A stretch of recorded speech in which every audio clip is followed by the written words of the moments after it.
Years ago, when I first came out to California, I was handed a script for a TV show, and it was called, I believe it's called The Next Door Neighbors.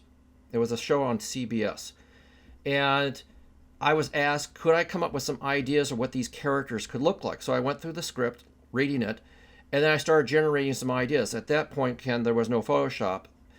I sketched it out, and based upon the strengths of those sketches, they bought the idea and said, okay, let's have these manufactured, the makeups, to look like these characters.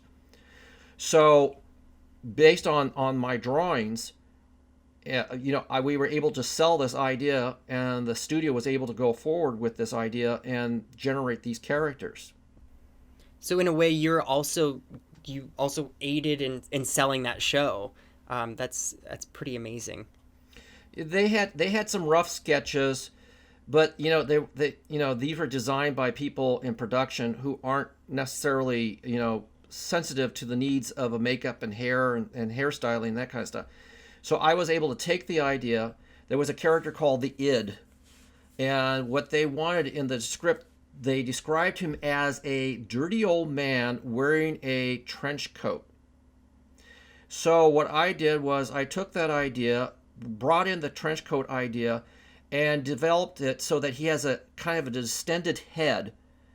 And because he's kind of unsavory, I gave him these really bizarre teeth.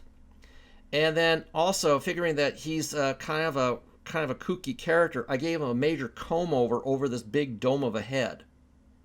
But as soon as they saw mine, they said, "No, that's it." Because the people from the show came in and was looking at the drawings, and they said, "No, that's exactly what we want. Something that's very graphic." Having that ability to create ideas before you actually create the physical idea is extremely much of a time saver, and also it translates to all the different departments that you need to get an idea across. These days, I don't do as many aliens other than on Danger Force. That was just that one instance. I mean, you know, we had on that show, it's a kid show. Now, you normally think of a kid show as something that's really sedate and not low keyed. On this show, it's like anything goes. We had Krampus, so I had to come up with a Krampus makeup.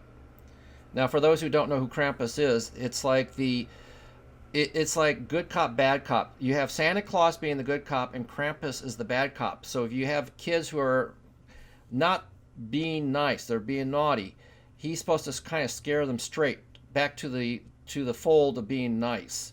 And once we got the makeup on, the powers that be at Nickelodeon says that is too frightening looking.